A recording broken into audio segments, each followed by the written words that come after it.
Welcome to the Upshot interview series. This is episode number 30, and today we will be joined by Robert Burridge, who just finished second at the Des Moines Challenge after a 4-hole playoff with Simon Lizotte. I'm Charlie Eisenhood, joined by Josh Mansfield, and we're going to get a chance to talk with Robert, another young 20s up-and-coming player with great potential and a huge arm, about this breakthrough performance and what it could mean for him moving forward. Well, he joins a crowd of folks who are players that we see flashes of on tour, but never really get to see or haven't yet seen their full potential because they're still in college and don't have the opportunity to tour or practice full time. Isaac Robinson, another one who, we're just beginning to see as he's graduated recently. So it's really exciting to see players like that who are up and coming in the sport and have the opportunity to give us a glimpse of what they might be capable of, and for them be able to gain sponsorships before they go on tour full time. So we'll get a chance to talk with Robert, of course, about the tournament, the stump, the putt that he laid up on the final playoff hole, and his final round performance, what this means for him so far this year, what his background is in disc sports and his family connections there. So lots to learn about an exciting new name on the scene. And, he talks a little bit about how playing a lot has been helpful for him over the past few weeks. Maybe that bodes well for his chances at the World Championships next week in Emporia. So without further ado, let's get to our interview with Robert Burridge. We'll be right back.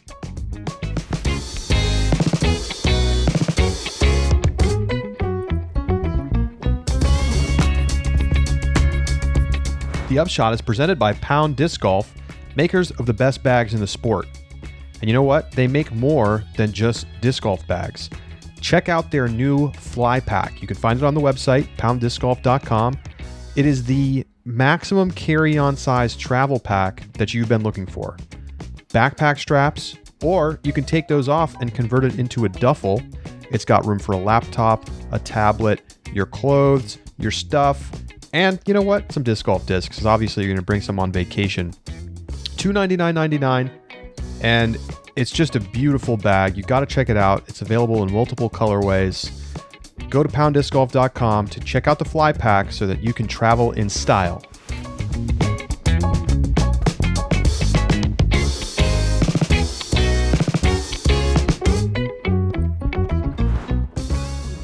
Joining us now on the Upshot interview series is Robert Burridge, who just finished in second place at the Des Moines Challenge after a 4-hole playoff with Simon Lizotte. He is the 2021 amateur champion and the 2022 college champion. Robert, welcome to the program. Good to be here. How's it going? Well, it's going pretty well. The question really is, how's it going for you? It's been quite the whirlwind, I would imagine, over the past few days. Yeah, it's been insane seeing the type of reaction going on with the playoff and with Simon taking it. It's been a lot of fun though too. So I want to start with your background a little bit. When did you start playing disc golf? How long have you been doing it? When did you know you can do it competitively? Give us the disc golf story.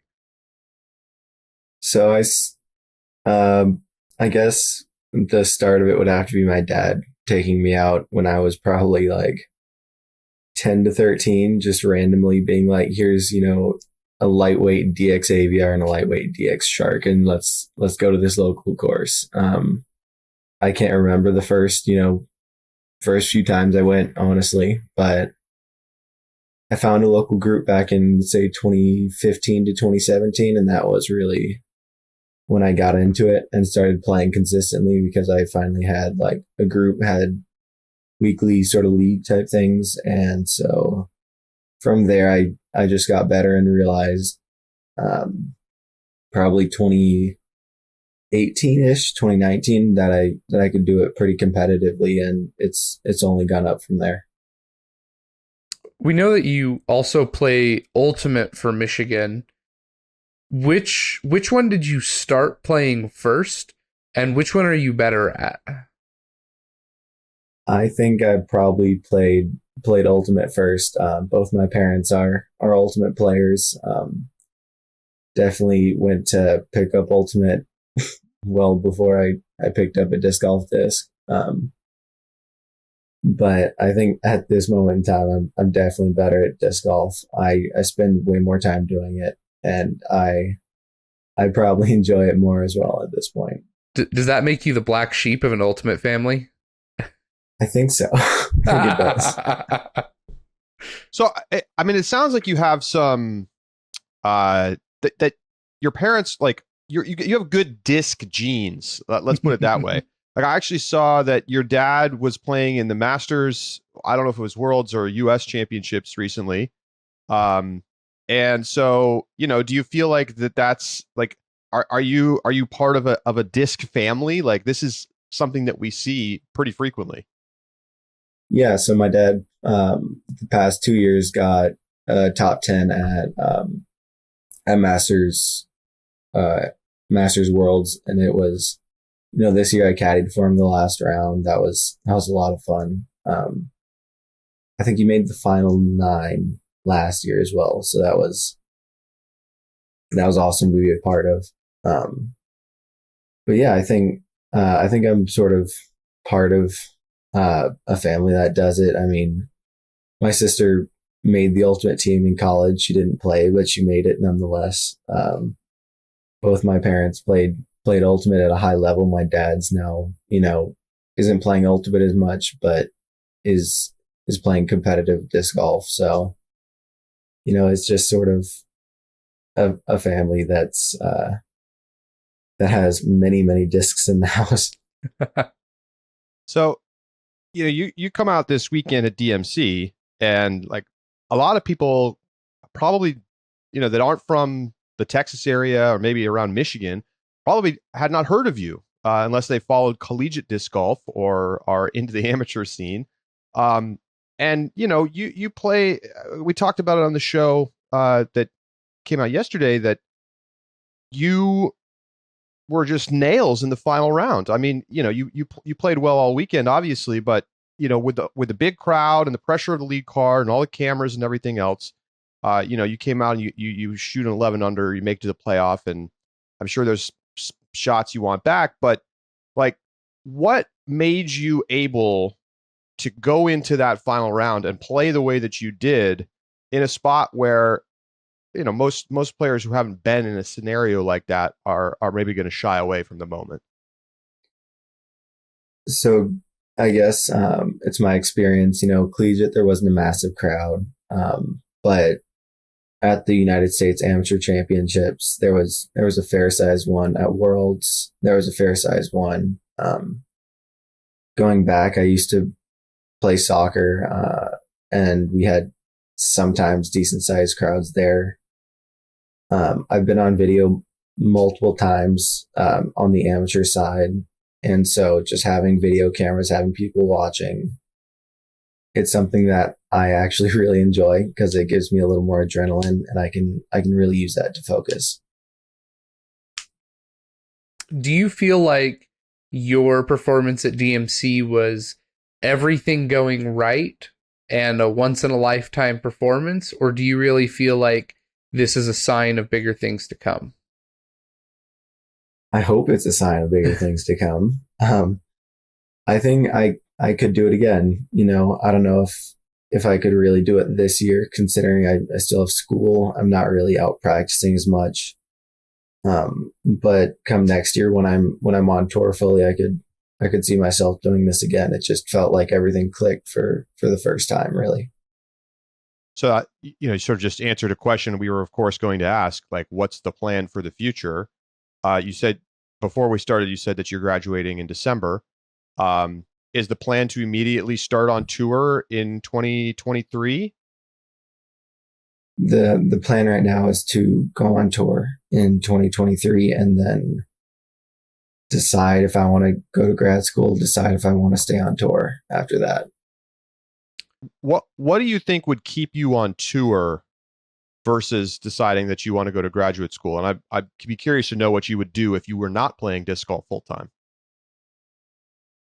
If I So to keep me on tour, all it would really be is continuing to enjoy the game. If it gets to me to be too serious, too much, I hate to call it like work when it is your living, but too much work to really enjoy the game that I grew up playing, then I'd probably go and do something else. I'd go to grad school for research. Probably I join a research lab, try to get my PhD, maybe become a professor. But if I continue to enjoy the game, I don't know how long it would take until I'm done being on tour. What is your undergraduate degree in? I'm studying in kinesiology right now at the University of Michigan. What do you think about the way then that disc golfers prepare for competition? I think it's gotten a lot better with Seth and Disc Golf Strong. If he's a great tool that I actually utilized during the final round. I hadn't really yet utilized him as a tool to help me get warmed up, but I was there like 3 hours early, so I had time. But I think it's a lot better. I think people are starting to understand that they really need to get their body ready to compete at the highest level. And again, Disc Golf Strong is a big part of the fact that, people are performing as well as they are right now. You are sponsored by, was it Gorilla Disc Golf? Yes, it was. Okay. Are you still sponsored by Gorilla? Is that your primary sponsor? So I'm sponsored by Gorilla Disc Golf, Innova Disc Golf, and Drive Bags at this point. Okay, that's right. It was by Innova as well. Without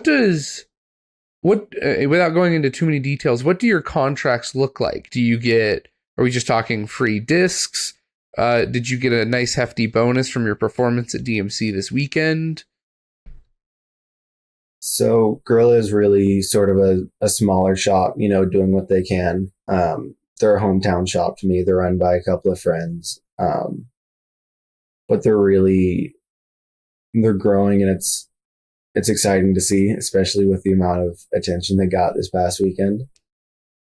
But I got a little bit of a bonus from them, which was nice because it was the first time I really broke through. I got a nice bonus from Innova as well, but I'm on the lowest team right now because I am still in school. I'm not on tour. I don't need as much support because I'm just going to a few events really a year. And so that is mostly, discs apparel type stuff, less salary type negotiations. So a few weeks ago, you posted on your Instagram, you're throwing a big Sky Annie shot, and you said, "You at Simon Lizotte, how's it looking?" And then you're in a playoff with Simon Lizotte at an Elite Series Disc Golf Pro Tour event 4 or 5 weeks later. Is that surreal for you? Like, that seems like a crazy thing. Simon, by the way, did not at least publicly respond to your Instagram post. I saw that as well, actually. It was surreal. I've used that word a few times now to describe it to some friends.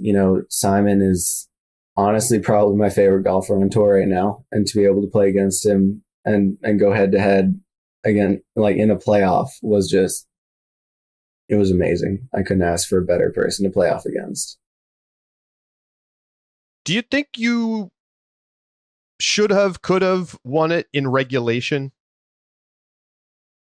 I could have, but with different shots, you never know what's going to happen. If I hadn't taken the bogey on 15 and taken par, who knows, it may have affected my shots on the next few holes. It may have led to me straightening out a shot on 16 and going OB, taking a bogey there. It may have led to me throwing a different shot on 17 and getting a kick into the woods, taking a bogey there.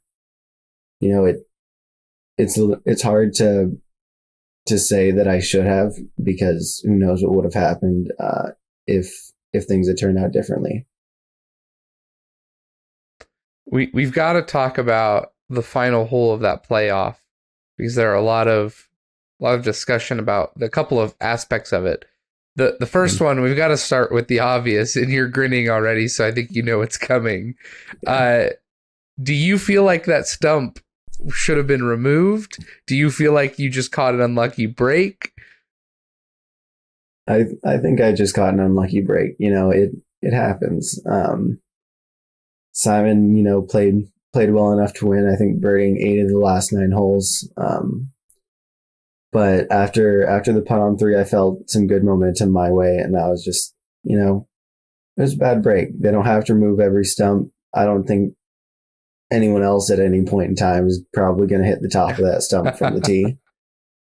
But that's how golf goes sometimes. Sometimes, who knows, maybe next time I hit the side of it and kick to the basket. It's just one of those things that's not under my control, and put me in a bad spot to where I had to lay up. I really didn't have a shot at it. And Simon made the putt, and fair play to him. Yeah, I mean, of course, there's been a lot of discussion about the putt and whether to run it or lay it up. Take us through like your thought process there. Simon's just outside the circle.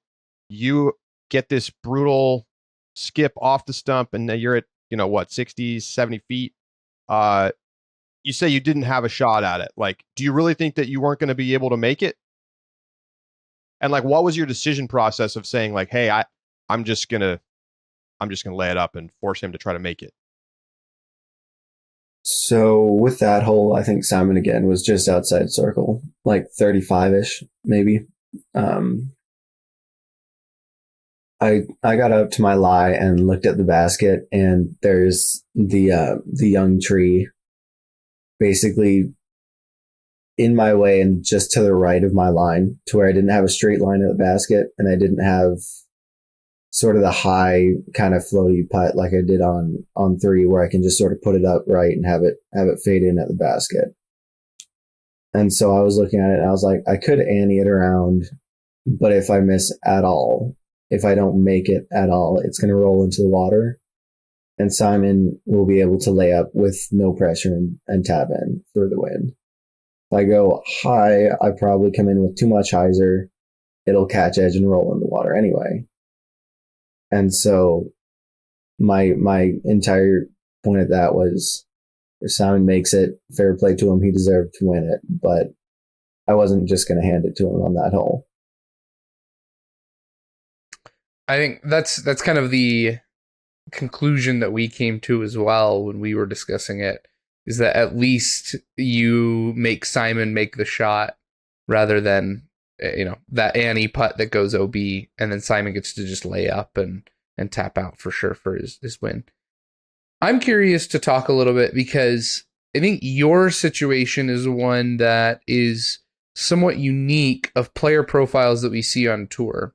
A lot of players either started disc golf a little bit later in their life or immediately went with the professional route, and that's kind of where they ascended to the level that we see them today.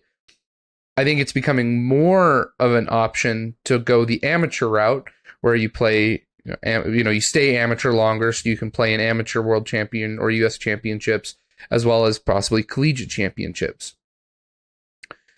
Some sports have really well-developed amateur scenes. Disc golf, I think, is still getting there in terms of the collegiate side and other aspects.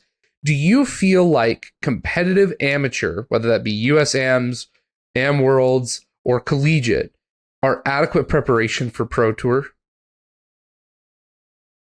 That's a good question. I don't think there's anything that can compare to the feeling of an elite series or a major at the pro level. That being said, I think playing those events and learning how to deal with pressure is an important skill, and I think playing as an amateur in those events does help at least a little bit. So you mentioned on social media that Pickard Park set up well for you. What about the course do you think laid out well for your game and helped you be so successful this weekend? So I think a shot that I'm very comfortable throwing is basically uphill, downhill, flat shots. So if I'm throwing at an angle, I'll throw it flat or a little bit of hyzer. And so a lot of those sort of trickier shots that are like directly uphill, like what hole is that? Hole 7, the island hole with mulch. I was able to throw something flat and let it turn to the basket. Hole 6 going uphill, I was able to throw it flat and turn something over. It was a lot of big hyzers in the first couple holes, which allowed me to sort of warm up, as well as, I don't know, forehands. Just everything was clicking and everything that I tried in practice was working. And so I thought the course would play well for me this weekend, and it obviously did. When you look forward to the rest of the season, I know you're registered for Worlds. I haven't checked for your registration for other events. Which other courses, and maybe I guess I'll just open it up. Which courses on tour, whether remaining tour or for next season, do you feel like also set up well for your game in addition to Pickard Park?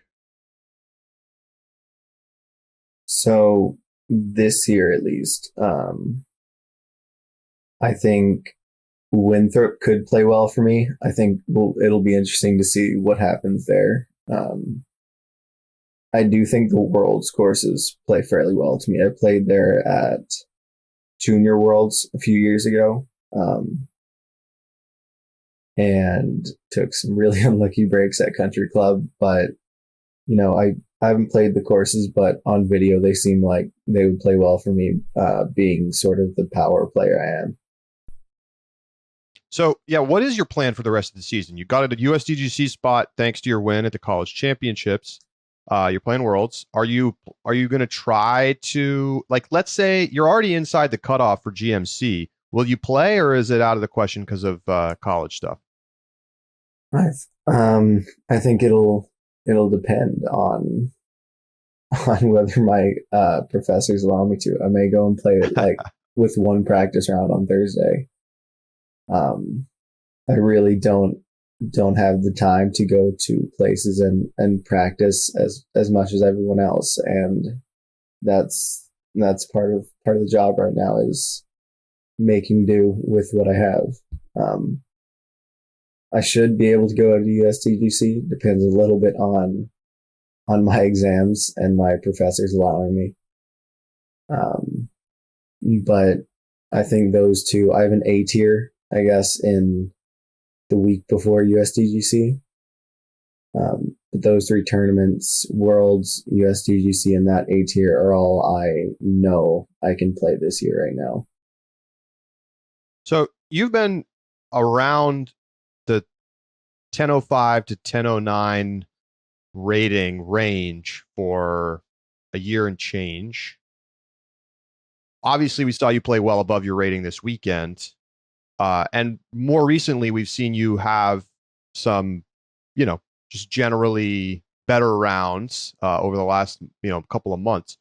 What is it going to take for you to level up? What's, I guess maybe another way of asking the question is, like, what's holding you back from performances like what we saw this weekend on a more regular basis? So this weekend was my, I think, 4th stop in a row. Going from D-Glow to CCR to Ledgestone and then coming here. And it was the first one where I felt like my game was clicking, was this weekend. But I think just the continual playing, I guess, was really nice, because it allowed me to get into a rhythm. And that was something I didn't really have because I was going out whenever I got the chance. I didn't have, the free time to go out, whenever I wanted to the course, whenever I got there. And I think being able to practice and get into a rhythm, especially on tour stops, is a big aspect because it allows you to feel comfortable. I'm curious to know how receptive your professors are when you ask them for kind of that excuse to go play disc golf, because when you look at football, other collegiate sports, you play for Michigan's disc golf team. So when I look at other collegiate sports, those athletes get let out for their events, no question, really. Do you find that more difficult to get from your professors? Are they a little more skeptical of professional disc golf? I actually haven't really run into that problem yet. Surprisingly, a lot of my professors are like, okay, here's what you need. I'll see you in a week. But these, I feel like I have to justify it more because it's not self-explanatory. Like maybe football, baseball is. I have to be like, all right, I want to go here. Here's the link to it. Here's, what I'm doing. I am at this level to where I can compete. Please let me go. So one of the things, you outdrove the card during the final round on quite a few holes.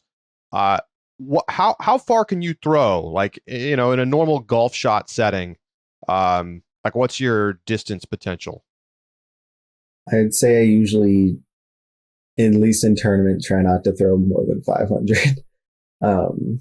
If I'm just going for pure distance, I can hit like 550-ish on a good line.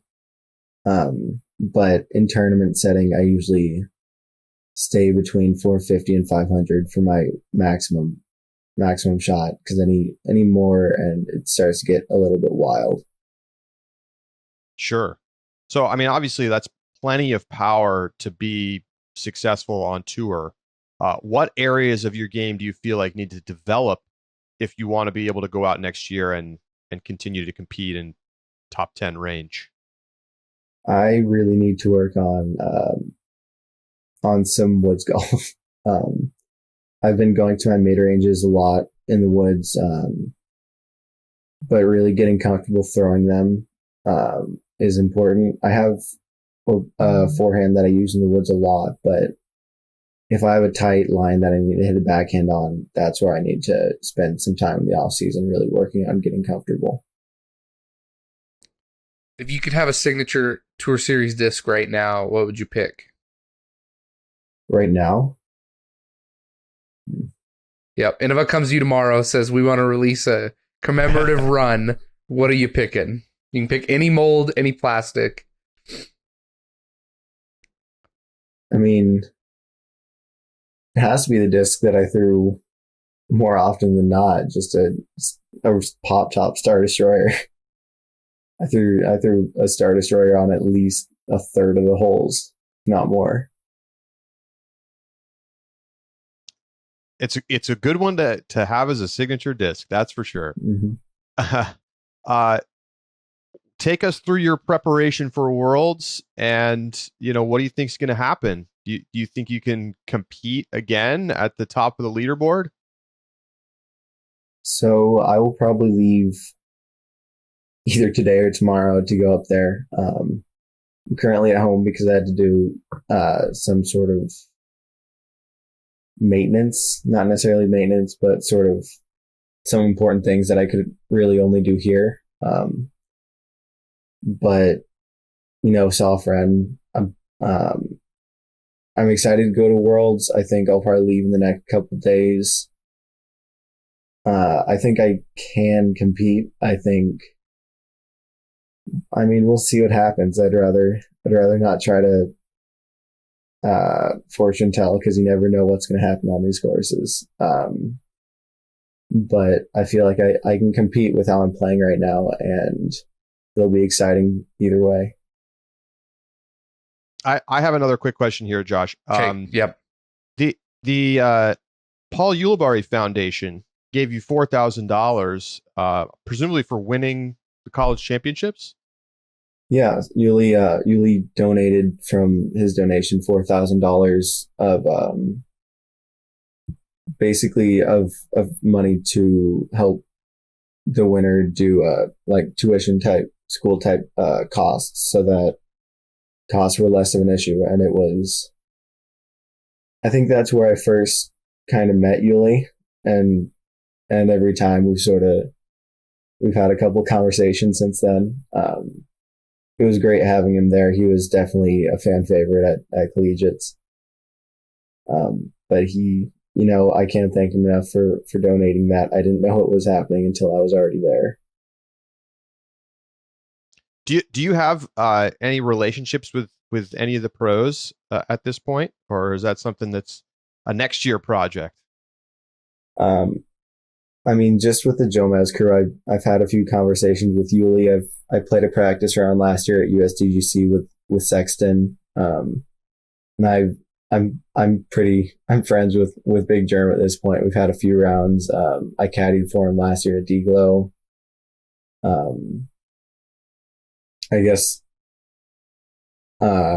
Stacy Ronsley and Chandler Kramer are probably my better friends on tour right now. I've known Chandler for multiple years now, even before either of us went on tour back in Texas. But I'm not necessarily as well connected as some other people, but I have some friends on tour that I can play around with, that I can communicate with, and that's a nice spot to be in. So I'm really curious now. You are in two different disc hubs. You got Texas disc golf, where you're from, and then Michigan, which obviously just an incredible disc location. Which state has better disc golfers? Better disc golfers or better courses? Disc golfers, like which scene is more competitive? Courses aren't going to at you on Twitter for this answer. I want the answer on players. Before I say anything, I think we're both great.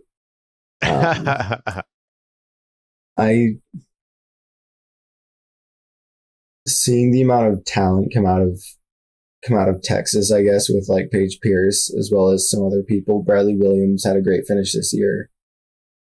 Chandler Kramer too. Seeing the kind of talent that comes out of Texas. Emerson Keith is insane because it's such a large state. But there's also a few people coming out of Michigan. But the only one I can think of right now is sort of Barham, Willie Prince.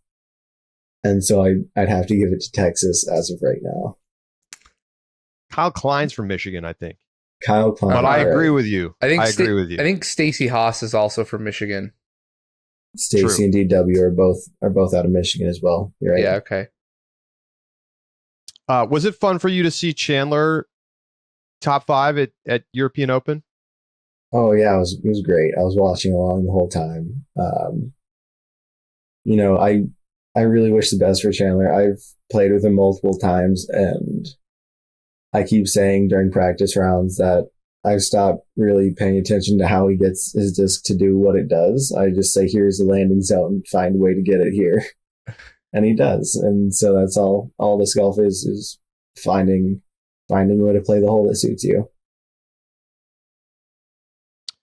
So you're planning to go out on tour next year. Like, do you have a sense of what you're going to do? Are you going to get a van? Are you going to try to figure something out with some of your friends on the road? It's quite the change from being in a college setting. It definitely is. It'll be interesting to see what happens. I sort of plan on getting a van right now, at least trying to, and I don't know. It'll depend on what sort of deals I get coming into next year, because my contract with Innova does end at the end of this year. I really have to sort of make note of some offers and really understand what costs will be and take into account what I need the most help with. And I'll probably make a decision based on that. Makes sense. All right. Well, go ahead, Josh. My last question: Have you had offers or calls from companies since your performance at DMC? Not yet. I haven't. No. Not yet. But, Okay. All right. We'll see. I'll end it with this. What's been the most fun or the craziest part of the last few days since the finish at DMC? I think the craziest part for me was so after Sunday, I drove a couple hours, stayed in a hotel, and drove about 13 hours ish back here the next day, and I had a constant flow of Instagram notifications. I don't think a minute went by where my phone didn't say you have a new Instagram notification. And that was just absolutely insane to me. The amount of publicity, the amount of attention you get for a performance like that. Well, I'm sure that you hope that you have to turn off your Instagram notifications at some point soon. Good luck at Worlds, and congratulations on a great finish at the Des Moines Challenge. Thank you. Thanks for having me on. I appreciate it. Robert Burridge with us here on the Upshot interview series. We'll be back with you next week.